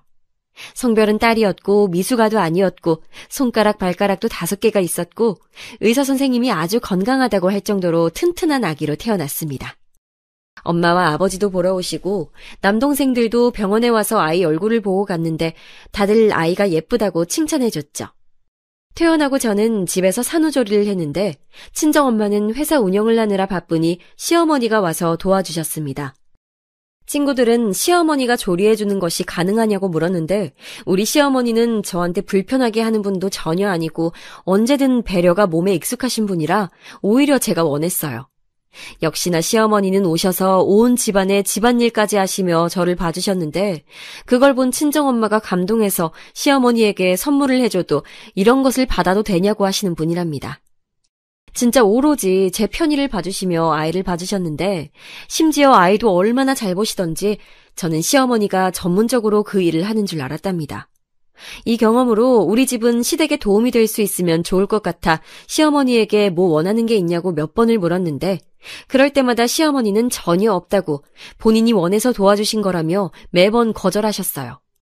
그러다 남편과 얘기가 나왔는데 사실 그때 시동생이 대학 졸업을 한 지 몇 년이 지났는데 취직하지 못하고 있었거든요.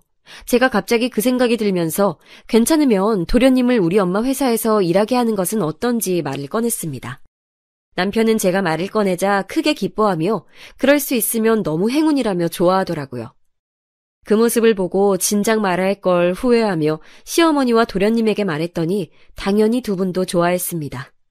우리 집이야 뭐 당연하게 어떤 식으로 시어머니에게 보답할 수 있을까 생각하던 차라 엄마는 그 생각을 못했다고 환영한다며 도련님을 회사 주요 요직에 앉혔어요. 그리고 정신없이 육아하며 바쁘게 지내고 있었는데 원래 아이는 한 번 생기면 쭉 생긴다고 하잖아요. 원래 2명을 낳고 싶어 했지만 첫째가 하도 생기지 않아 어려움이 있어서 혹시라도 생기지 않으면 그냥 1명으로 만족하고 살자고 남편하고 이미 얘기했었는데 바로 아이가 또 찾아오게 됐습니다. 터울은 2살 차이가 났고 제가 둘째 소식을 양가에 알리니 시어머니가 저보다 더 좋아하셨어요. 우리 시어머니는 첫째가 딸이라 자기는 딸을 키워본 적이 없어서 제가 조심스러웠다며 첫째도 어찌나 조심스럽게 대하셨는지 모릅니다. 뭘 먹여도 저에게 먼저 물어보고 아이한테 예쁘고 고운 말만 해주셔서 너무 감사했어요. 첫째 때 입덧이 있었던 것과 달리 둘째는 입덧이 전혀 없었습니다. 그래서 첫째보다 더 편하게 태교할 수 있었는데 그렇게 아이를 기다리다 뜻밖의 소식을 듣게 됐어요. 바로 도련님의 갑작스러운 결혼 발표였습니다. 결혼은 축하할 일이었는데 제가 놀란 것은 그게 아니고 바로 예비동서의 임신 소식이었어요. 무려 혼전 임신으로 결혼하게 됐다고 우리에게 털어놓는 도련님을 보고 너무 놀라서 애가 떨어지는 줄 알았답니다. 임신한 지 얼마 됐는지를 들어보니 우리 아이와 겨우 몇 주 차이였어요. 일단 축하하고 되게 급하게 결혼하게 된 도련님. 아니 이제 서방님이라고 호칭할게요. 서방님 부부를 최대한 도와주고 있었는데 어느 날 서방님이 동서 없이 우리를 불러놓고 말했습니다. 자기가 형수네 집이 운영하는 회사에 다닌다는 소식을 동서는 모른다며 비밀로 해달라고 하더라고요. 뭐 저야 그때는 불편할 수 있다고 생각하며 당연히 그러라고 말하고 넘겼는데 이게 큰 화를 가져올 줄은 전혀 몰랐습니다. 그리고 결혼 준비를 하며 저는 너무 놀랐는데 예비동서의 태도 때문이었어요. 서방님과 동서는 돈이 부족해서 제가 몰래 돈을 줘서 시어머니가 모은 돈과 합쳐 건넬 정도였는데 동서가 바라는 게 너무 많았습니다. 본인은 혼수도 겨우 해오면서 시댁에 바라는 건 어찌나 많은지 시어머니 얘기를 듣고 깜짝 놀랐어요. 시어머니는 평소에 그런 말을 하는 분이 전혀 아닌데 저에게 속상하다고 얘기를 터놓으셨습니다. 동서는 예단으로 500만 원을 준비했다고 하며 시어머니 보고 예물을 구체적으로 콕 집어서 원했대요. 그런데 그 예물로 말한 것이 합쳐서 5천은 되는 수준이었습니다. 시어머니는 당장 그걸 어떻게 해주냐고 하시며 그래도 며느리가 집안에 들어오는데 못 해준다고 할 수도 없고 고민이라고 하셨어요. 그 말을 듣고 저는 제가 대준다고 했는데 워낙 시어머니가 저를 예뻐하고 해주신 게 많아 저한테는 당연한 결정이었습니다. 아니야, 아가. 내가 괜히 말했다. 너에게 부담 주려고 한 말은 전혀 아니야. 미안해. 입이 방정이다. 에이, 아니에요. 임신까지 해서 결혼하니까 최대한 잘해줘야죠. 그 대신 어머님, 제가 줬다고 하진 마세요. 시어머니는 5번이나 거절하고 결국 받으셨는데 저에게 연신 미안하다고 하셨어요. 그렇게 서방님 부부는 돈이 어디서 나왔는지도 모른 채 원하던 가방과 시계와 옷을 예물로 받을 수 있었답니다. 그때 제가 임신한 상태라 최대한 남에게 베풀고 싶었는데 그게 다 나중에 우리 자식들에게 돌아올 거라고 믿었기 때문이에요. 제가 출산하기 전에 서방님과 동서는 결혼식을 올렸고 축의금도 섭섭지 않게 많이 줬습니다. 동서는 화려하고 예쁘게 생겼는데 생긴 대로 꾸미는 것에 굉장히 관심이 많았어요. 항상 머리부터 발끝까지 꾸미고 다녔고 볼 때마다 옷이 바뀌었습니다. 임신한 상태로 신혼여행도 다녀왔는데 무려 2주를 다녀왔더라고요. 무슨 일을 하냐고 물었더니 백수라는 말에 저처럼 집에 있으려나 보다 생각했죠. 그리고 결혼식이 끝나고 둘째 출산을 거의 바로 하게 됐는데 여기서 제 시련이 닥치게 됩니다. 첫째가 워낙 건강하게 태어났고 자라면서도 잔병치레도 없이 순한 아이라 걱정하지 않았는데 둘째는 태어나자마자 태어나지 못하고 그대로 입원하게 됐어요. 미숙아는 아니었는데 심장 쪽에 문제가 있다고 경과를 지켜봐야 한다고 하셨습니다. 그 소리를 듣고 정신을 잃은 저는 깨어나고도 그게 현실이라는 것을 알고 얼마나 울었는지 몰라요. 의사 선생님은 신생아 중에 그런 경우가 꽤 있다고 절대 부모 잘못이 아니라고 했는데 모든 게 제 잘못처럼 느껴졌습니다. 온 신경을 둘째에 쏟느라 첫째를 잘 챙겨주지도 못했는데 그런 저와 첫째를 다 챙기는 남편을 보고 고마움을 느낄 새도 없었어요. 시어머니는 둘째도 그렇지만 무엇보다 제가 걱정된다며 제 옆에서 저를 정말 많이 챙겨주셨습니다. 올케가 연락 와서 자기 친구 중에도 그런 경우가 있었는데 나중에 지금 너무 건강하게 문제없이 살고 있다며 저를 안심시켰는데 고마웠지만 귀에 하나도 들어오지 않았어요. 고통의 시간을 보내며 살도 많이 빠지고 온전치 못한 정신으로 살며 사는 게 사는 것 같지 않았습니다. 제가 지옥 속에 빠져있는 동안 동서도 출산하게 됐는데 동서 아기는 너무나도 건강하게 태어나서 이미 태어나고 조리원에 있다는 소리를 듣고 축하하는 마음이 들면서 왜 우리 아가는 저러지 못하는 건지 얼마나 자책했는지 몰라요. 생각하기도 싫은 그 기간이 지나고 둘째도 태어나게 됐는데 아이가 아프니까 저한테 최우선은 다른 것도 아니고 무엇보다 우리 아이들의 건강이었습니다. 그래서 특히 아이들이 어릴 때는 최대한 바깥 음식을 먹이지 않고 모든 음식을 제가 만들었어요. 무엇보다 먹는 것이 중요하니까 간식도 유기농으로 만들고 아이들 건강에 많은 신경을 썼습니다.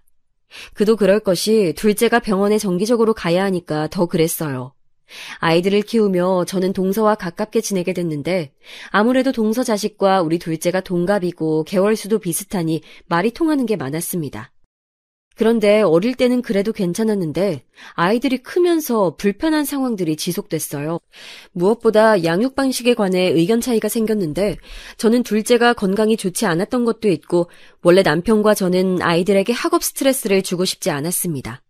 아이들이 건강하고 바른 정신으로 자라면 그것보다 좋은 게 뭐가 있냐는 주의여서 어릴 때부터 공부에 대한 부담을 주고 싶지 않았어요.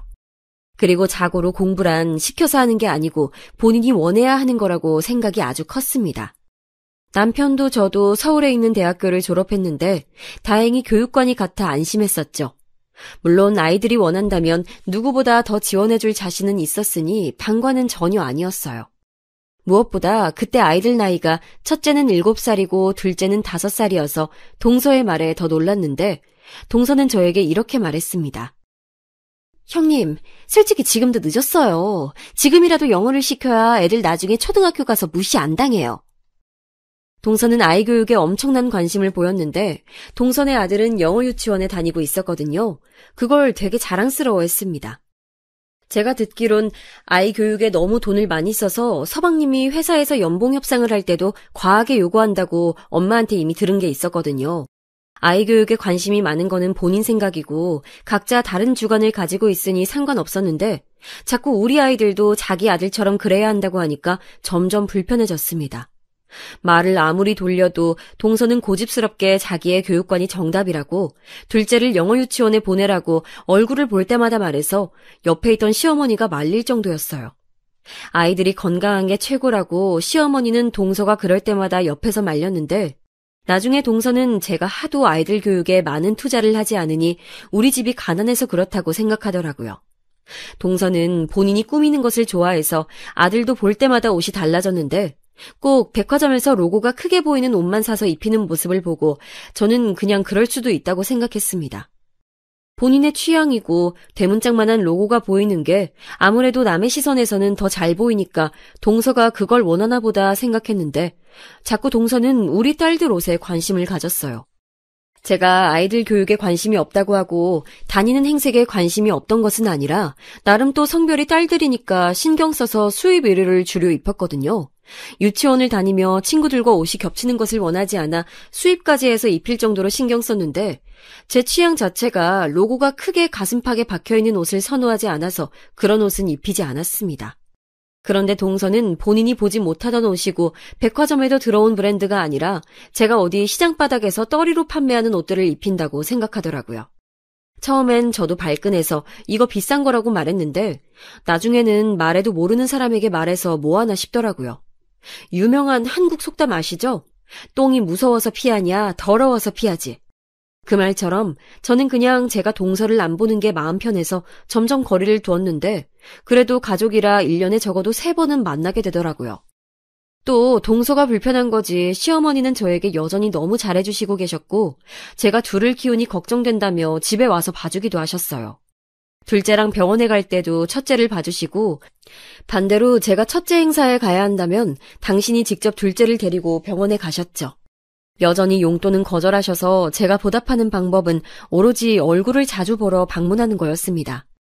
시어머니는 아들 둘이 다 결혼해서 나가 사는데 남편도 없으니 확실히 서방님이 결혼하시고 외로움을 좀 타셨어요. 그래서 일부러 남편이 출근하고 아이들도 유치원에 가면 혼자 시댁에 가서 어머님과 놀다 오기도 했답니다. 그런데 동서 아들도 시어머니가 시간 날 때마다 봐주시니 동서도 시댁에 자주 왔어요. 그래서 아무리 피해도 자꾸 마주치는 사이였죠. 그냥 한 귀로 듣고 한 귀로 흘리며 무시하고 지내고 있었는데 한 가지 걸렸던 것은 동서가 너무 시어머니에게 육아를 강요하는 거였어요. 워낙 인품이 좋으시고 또 아이들에게 건강한 것만 먹이는 시어머니라 저도 의지를 많이 하긴 했지만 동서는 그게 지나쳤습니다. 본인 아들을 시어머니에게 봐달라고 하고 맡기고 자기는 백화점에 가서 쇼핑하고 오는데 심지어 선물도 하나 사오지 않더라고요. 그냥 좋은 게 좋은 거지 생각하다 저도 모르게 언제는 말이 나와 다툼을 한 적도 있습니다. 형님이 뭔데 저한테 그러세요? 어머님도 가만히 있는데 왜 형님이 그러세요? 지금 어머님 대신 저 시집살이 시켜요? 뭐? 무슨 말을 그렇게 해. 난 어머님이 종일 봐주시니까 뭐 과일이라도 사오는 게 예의라는 거잖아. 그걸 왜 형님이 뭐라고 하냐고요. 어머님도 가만히 계시는데. 그래, 내가 미안하다, 미안해. 그냥 저는 좋게 동서에게 이렇게 주말에 종일 맡길 거면 사과라도 한 봉지 사오는 게 좋지 않냐고 웃으면서 물어본 건데 저렇게 싸납게 나오니 할 말이 없더라고요. 시어머니가 중간에서 난감해하는 모습을 보며 겨우 꾹 참고 집에 와서 남편에게 얼마나 욕했는지 모릅니다. 그런데 동서는 한술 더 떠서 저에게 문자까지 보내며 뭐라 하더라고요. 형님이 뭔데 자기한테 그러는지 모르겠다고 시누이도 아니고 같은 며느리 입장인데 왜 그러냐고 따지는 문자를 보고 기가 막혀 그때 한 2년 동안 동서를 보지 않았습니다. 시어머니도 동서가 저에게 소리 지르며 뭐라 하던 모습을 기억하고 동서가 있으면 시어머니 집에 가지 않는 저를 이해해 주셨어요. 그래서 명절 때도 서로 겹치지 않게 서로 남편을 통해서 일정을 조율하고 시어머니 생신도 따로 챙겼습니다. 저는 잘못한 게 없으니 당당했는데 동서도 똑같이 생각하더라고요. 저일 뿐만이 아니고 평소에 우리 아이들 교육이나 발달 과정에 대해서도 워낙 참견을 많이 해서 2년 동안 얼마나 편했는지 모릅니다. 2년이 지나고 화해 아닌 화해를 둘이 하게 됐는데 시어머니가 제게 부탁하며 말씀하시기도 했고 무엇보다 우리 가족에게 아주 기쁜 일이 생겨 좋은 마음으로 제가 먼저 다가가게 됐어요. 기쁜 일이 무엇이냐면 그때 마침 우리 둘째가 큰 수술을 해야 했는데 그게 성공적으로 끝나게 됐다는 소리였습니다. 예전처럼 한 달에 한 번씩 경과를 보지 않아도 되고 이제 1년에 한 번만 오라는 의사의 말을 듣고 너무 기뻐서 그 자리에서 둘째를 안고 엉엉 울어버렸어요. 저도 저지만 무엇보다 우리 둘째가 병원에 다니고 또 친구들과 마음 놓고 놀지도 못하는 모습을 보며 마음이 아파서 몰래 새벽에 울었던 날이 한두 번이 아니라 그때의 기분은 말로 설명하지 못합니다. 하늘을 날 수 있다고 해도 그날의 기분을 이길 수는 없을 것 같아요. 물론 완치는 아니고 경과를 지켜봐야 한다고 했는데 그래도 적어도 예전처럼 노심초사하지 않아도 된다는 소리를 듣고 집에서 파티만 3번을 했을 정도로 우리 가족에겐 뜻깊은 일이었어요. 그래서 그때는 너무 기분이 좋아 시어머니의 조심스러운 부탁에 제가 먼저 동서에게 전화를 걸어 이제 예전처럼 같이 얼굴도 보고 하자는 말을 했더니 동서도 알겠다고 하더라고요. 그리 반기지 않는 말투였지만 신경도 쓰이지 않았고 그렇게 다시 교류하게 됐는데 그 뒤로는 한동안은 잠잠했습니다. 그리고 저도 자식들이 둘 다 초등학교에 가고 고학년이 되면서 시간이 많이 생겨서 다시 회사에 많이 출근하기 시작했어요. 그동안 아이들을 키우면서도 재택으로 그리고 종종 나가서 일했었는데 이제 완전히 출근하며 회사 일을 다시 하니까 그동안 엄마로서 살다 사회생활을 하니 즐겁더라고요. 그래서 출근해서는 열심히 일하고 퇴근해서는 엄마의 역할을 하며 아주 즐겁게 지내고 있었답니다. 그러다 사건이 하나 터지게 됐는데 이게 오늘 사연의 하이라이트예요. 이걸 설명하기 전에 우리 둘째에 대해 조금 더 설명하자면 둘째는 큰 수술이 경과도 아주 좋으니 이제 특별한 경우가 아니라면 병원에 검사를 오지 않아도 된다는 행복한 소식을 듣게 됐어요. 그리고 어릴 때 아파서 친구들과 자주 놀지 못했는데 그럴 때마다 아이는 혼자 책을 되게 많이 읽고 언니인 첫째랑 많은 시간을 보냈어요. 그러면서 자연스럽게 습득하는 지식도 많았고 언니와 종일 붙어 있으니 선행학습까지 하게 됐는데 저와 남편의 생각보다 둘째는 많이 똑똑했습니다. 학부모 상담에 가면 선생님들이 저에게 아이가 공부를 잘하니 진지하게 영재학원을 보내라고 하셨죠. 남편과 저는 공부를 잘한다는 말에 당연히 기분은 좋았는데 그러면서도 한편으로는 아이가 평범하게 자라길 바라는 마음도 있었습니다. 이게 무슨 소리야 할 수도 있는데 아픈 아이를 둔 부모님들은 제 말이 무슨 뜻인지 아실 거예요. 평범하게 자라는 것도 복이라고 생각하던 차라 무엇보다 아이의 의견이 중요하다고 생각해서 둘째에게 조심스럽게 물어봤더니 자기는 공부가 좋다고 하더라고요. 그 말에 남편과 저는 딸에게 하기 싫으면 언제든지 그만두어도 된다고 하며 수준 높은 학원에 보내며 아이를 키우고 있었는데 남편도 그렇고 저도 그렇고 이런 얘기를 어디 가서 하는 편이 아니에요. 그래서 아이가 공부를 잘해서 영재학원에 다닌다는 소식은 시어머니도 우리 친정엄마도 모르고 있었습니다. 저는 그냥 노파심에 언제라도 그만둘 수 있으니 말하지 않는 게 낫다고 생각해서 그랬던 거였어요. 그러다 사건이 하나 터졌는데 바로 우리 딸이 경시대회에 나가 1등을 하게 됐습니다. 그런데 우리 부부는 전혀 몰랐는데 동서 아들도 그 대회에 참가했었더라고요. 처음 나간 대회에서 우리 딸이 당당히 1등을 하니 너무 기분이 좋았는데 누가 갑자기 제 앞을 가로막아 놀라서 봤더니 바로 동서였어요. 형님, 예빈이 언제부터 이런 대회에 나왔어요? 동서, 인사도 없이 깜짝 놀랐네. 우리 딸 대회는 이번이 처음이야. 예빈이가 그렇게 공부를 잘했나요? 전혀 몰랐어요. 소리소문도 없이 아무도 몰래 준비했나 보네요? 무슨 말을 그렇게 해? 우리 딸 공부 잘해. 그러니까 상도 탄 거지. 인사도 없이 우리 둘째를 노려보며 말하는 동서를 보고 기분이 나빠 그대로 자리를 피했습니다.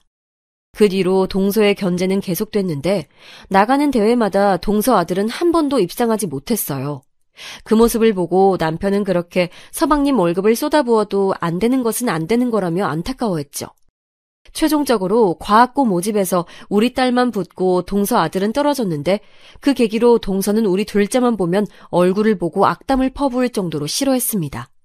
그리고 노골적으로 무시하는 모습에 기가 막혀 그냥 제가 피하게 됐는데 그러다 사건이 최종적으로 터지게 됐어요. 둘째의 생일과 과학고 입학 축하 기념으로 시댁에서 같이 식사하게 됐는데 하필 그때가 음력으로 생일을 세는 시어머니의 생신과도 기간이 겹쳐 서방님과 동서도 오는 날이었습니다. 그래도 시어머니 앞인데 설마 그러겠어 하는 마음에 갔는데 우리가 인사해도 모른 척하고 쌩하게 지나가는 동서 모습을 보고 남편과 저는 서로 눈빛을 교환했죠. 잘난 우리가 참자 하고 무시하고 최대한 좋게 식사하고 자리가 끝나 집에 가기 직전이었습니다. 갑자기 내내 우리를 무시하던 동서가 갑자기 살갑게 주차장에서 말을 걸기 시작했어요. 우리 둘째 과학고 입학을 축하한다고 선물을 준비했다길래 갑자기 뭘 잘못 먹었나 생각하며 다가갔는데 거기엔 생전 처음 보는 차가 있었습니다. 무려 벤츠를 산 건지 동서는 거들먹거리며 차 트렁크에서 뭘 꺼내더라고요. 뭐 얼마나 대단한 걸 꺼내나 구경했는데 뭘 선물로 줬는지 아세요? 지우개였어요. 지우개를 하나 주며 우리 딸에게 건넨 것도 아니고 거의 던지다시피 주며 동서는 저에게 말했습니다. 형님은 거지여서 벤츠 못 타보셨죠? 그렇게 거지여도 애가 과학고에 가네요? 그 말만으로도 그동안 꾹꾹 눌렀던 게 올라오고 있었는데 그 뒷말에 저는 참을 수 없는 분노를 느끼게 됐어요. 애가 아파도 과학고에 가는 걸 보면 우리 아들도 어디 아파야 하나 봐요. 그 길로 저는 시댁에 들어가서 눈에 보이는 망치를 하나 들고 나와서 동서의 벤츠를 마구 때려 부수기 시작했습니다. 옆에서 남편이 말려도 그냥 무시하고 진짜 눈에 보이는 게 없어서 발로 차고 망치로 깼어요. 동서가 뭐 하는 거냐고 소리를 질러도 들리지도 않았습니다. 너무 괘씸하더라고요. 보아하니 서방님이 왜 또 연봉을 올려달라고 난리쳤는지 눈에 보여서 동서에게 말했습니다. 계좌 불러! 차값 바로 줄게! 동서는 당장 내놓으라며 계좌를 알려줬고 저는 당당하게 1억 5천만 원을 보냈습니다. 계좌를 확인하고 두 눈이 동그래진 동서를 보고 울분에 찬 저는 한마디를 보탰어요. 당신 남편 다니는 그 회사 꽂아준 게 나야. 그 회사 회장이 우리 엄마야. 제 말에 동서는 믿을 수 없다는 표정을 했고 옆에 있던 서방님에게 저는 당당히 말했어요. 은혜를 이런 식으로 갚냐고 소리 지르니 서방님은 아무 말도 하지 못했습니다. 제가 차를 부수는 소리를 듣고 놀라 나오신 시어머니에게 도저히 저런 수준 떨어지는 사람과는 더 만나고 싶지 않다고 말했고 시어머니는 제 의견을 존중하셨어요.